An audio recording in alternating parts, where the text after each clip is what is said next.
Hey guys, welcome back to another Architecture Real Talk. In today's topic, I'm going to be expanding upon a previous video that I had done in regards to how to start on an architectural project.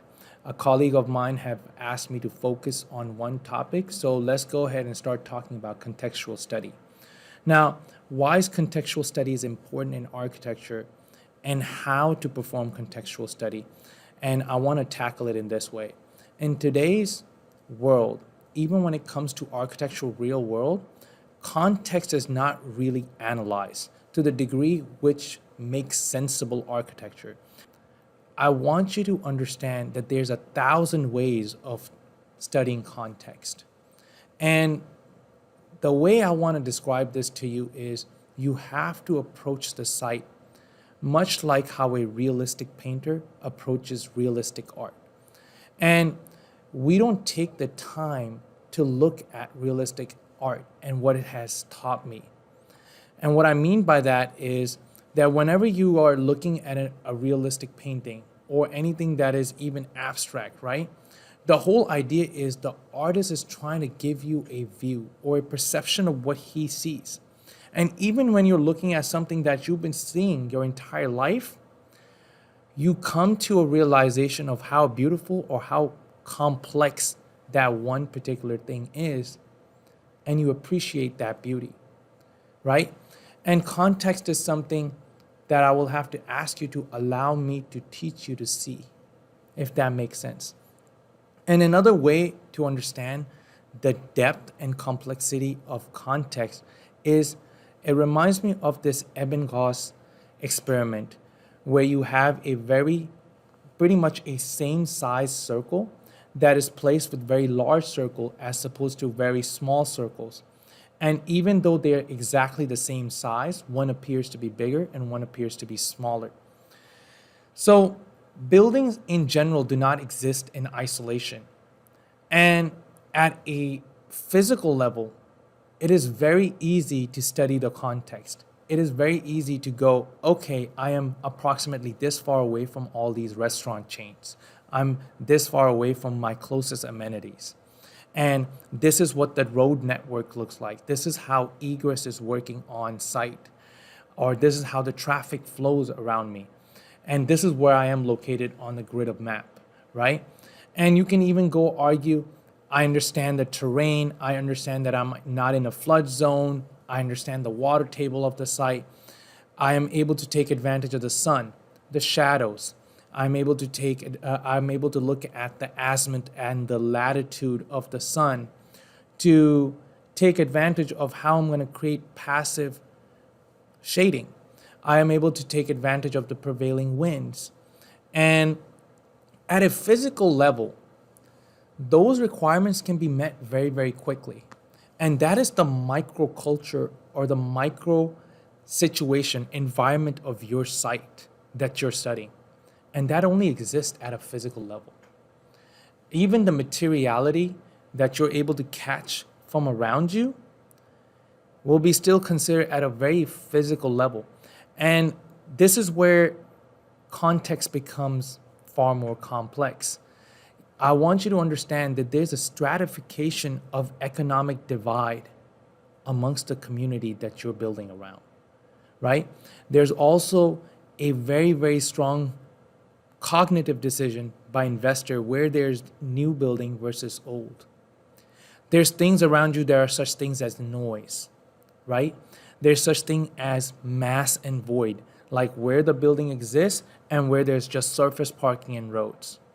You can compare nature versus artificial, meaning everything that mankind has built is artificial, and where does the tree exist, right?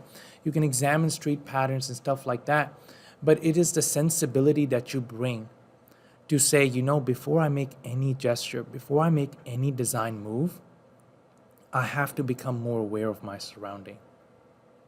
And this context or this sensibility will lead you to create something unique.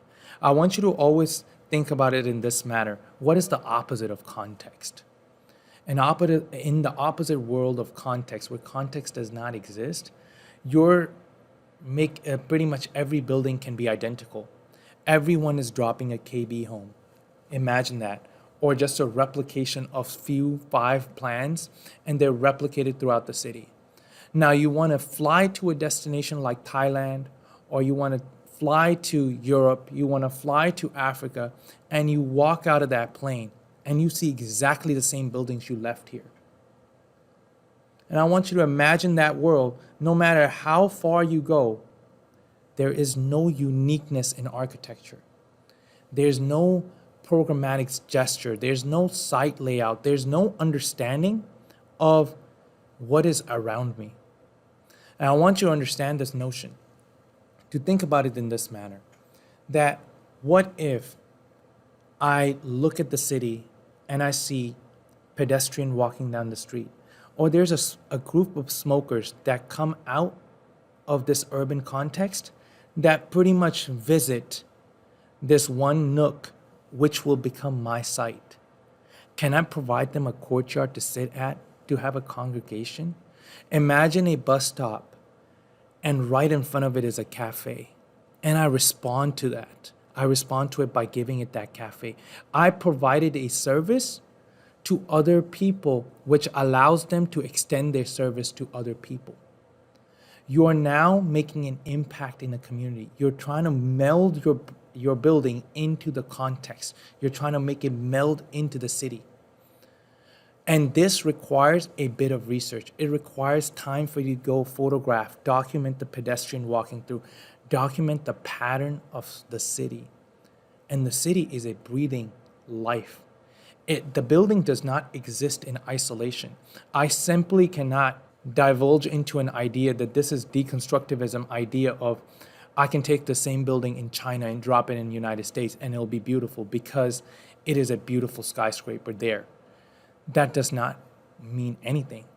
The fact that you studied the sun, the wind pattern, all of that, the culture, the socioeconomic structure, the entire stratification, how things got put together, and then you make a design gesture which makes your building belong where it needs to belong. In essence, that is, if not the beauty in architecture. That is the moment where your client are to say, oh, you actually thought about that. Oh, you actually made that gesture out of that understanding. So understand that the buildings are much more than just one unique item. They are part of a bigger jigsaw puzzle. Understand that you're making a statement every time you put a building on site. As Renzo Piano once said, that you can put down a bad book, right? And you can skip over the bad movie. You can throw away a bad movie, right? And you can get rid of anything bad, but buildings, they stay here for 110 years. Some will adapt and will continue to become more melded into the community, and then others will be demolished. And I will end with this. There's an architect by the name of Joe Mashburn who was asked to design a building on an Austin competition.